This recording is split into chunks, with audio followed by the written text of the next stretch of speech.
Welcome back to Historical Crime Story. Today, we're going to unravel a crime that shook the peaceful state of Minnesota back in 2013.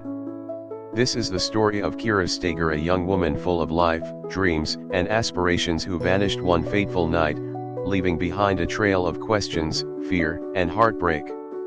As we dive into this case, you'll see how a seemingly ordinary life can spiral into a nightmare no one saw coming. Kira Steger was a 30-year-old woman living in St. Paul, Minnesota. She had a bright smile, a kind heart, and a passion for fashion.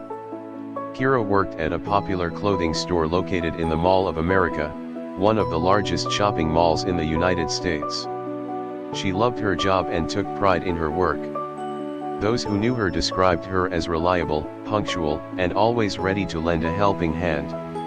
It was February 21, 2013, a cold, winter day. Like any other day, Kira left her home to go to work. But little did anyone know, this would be the last time anyone would see her alive. 2 days later, on February 23, Kira didn't show up for her shift at the mall. At first, her co-workers thought she might be running late, but as the hours passed, their concern grew. Kira wasn't the type to miss work without a reason. They tried calling her, but her phone went straight to voicemail. No one had heard from her. By the end of the day, the worry had turned into panic. Kira's family was notified, and they, too, had no idea where she could be. That's when the police were called. The St. Paul Police Department immediately launched a missing person investigation. They began by tracing Kira's last known movements. They spoke to her friends, co-workers, and neighbors, hoping someone had seen or heard from her. But no one had any answers. The next step was to talk to her husband, Jeffrey Trevino. Jeffrey and Kira had been married for a few years, but their relationship was far from perfect. In fact, those close to Kira knew that their marriage had been on the rocks for some time.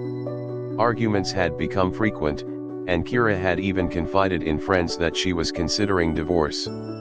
She wanted to move on with her life, but Jeffrey wasn't ready to let go. When the police arrived at Jeffrey's home, he appeared calm but concerned. He told them that the last time he saw Kira was on the night of February 21. They had gone out to dinner, he said, but after that, he hadn't heard from her. He mentioned that they had been going through a rough patch in their marriage, but he had no idea where she could be. The police took note of his statements but couldn't shake the feeling that something wasn't right.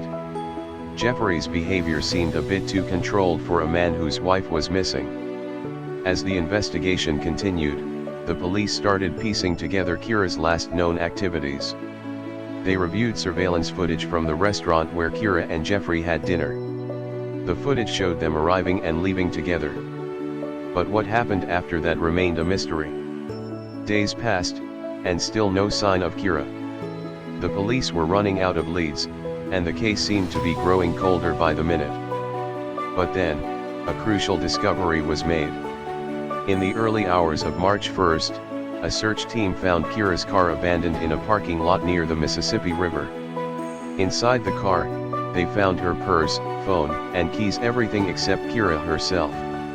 This discovery only deepened the mystery. If Kira had left her car behind, where had she gone?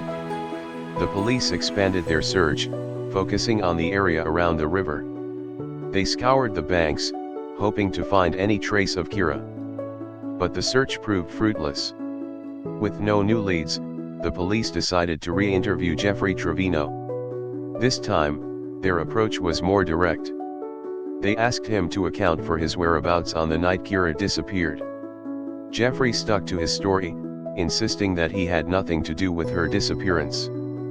But the police weren't convinced. Then, a breakthrough came from an unexpected source. A review of Jeffrey's credit card statements revealed that he had made several suspicious purchases on the night of Kira's disappearance. Among these purchases were cleaning supplies and a large quantity of bleach.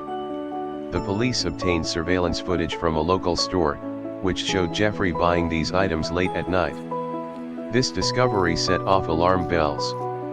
Why would Jeffrey be buying cleaning supplies in the middle of the night, just hours after Kira was last seen?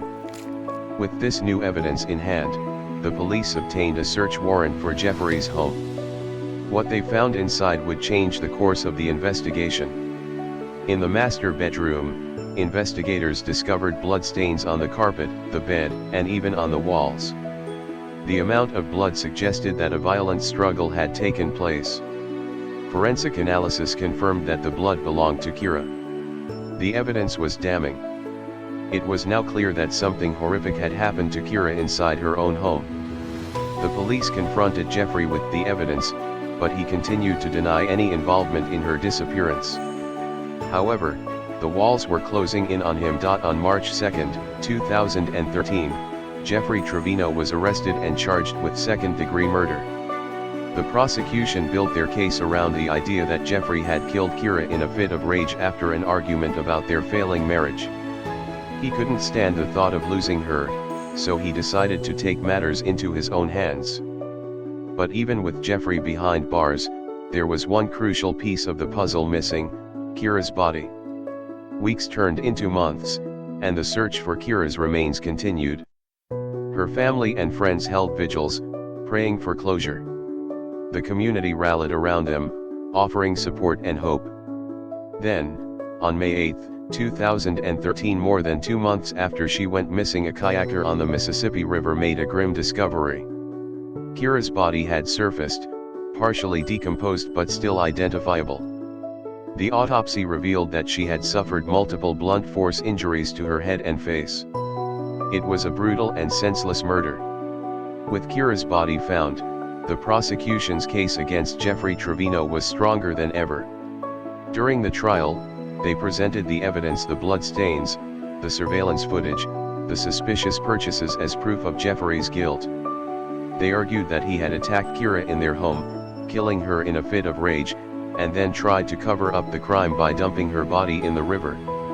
Jeffrey's defense team tried to argue that the evidence was circumstantial, but the jury wasn't convinced.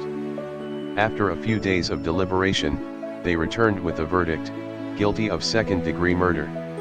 Jeffrey Trevino was sentenced to 27 years in prison for the murder of his wife, Kira Steger. Kira's story is one of heartbreak and tragedy. A young woman with her whole life ahead of her, taken too soon by the very person who was supposed to love and protect her. Her death left a lasting impact on her family, friends, and the entire community. As we reflect on this case, we're reminded of the importance of recognizing the signs of domestic violence and taking action before it's too late. Kira's life was cut short, but her story serves as a powerful reminder that no one should have to suffer in silence. Thank you for joining us on this deep dive into the Kira Steger case.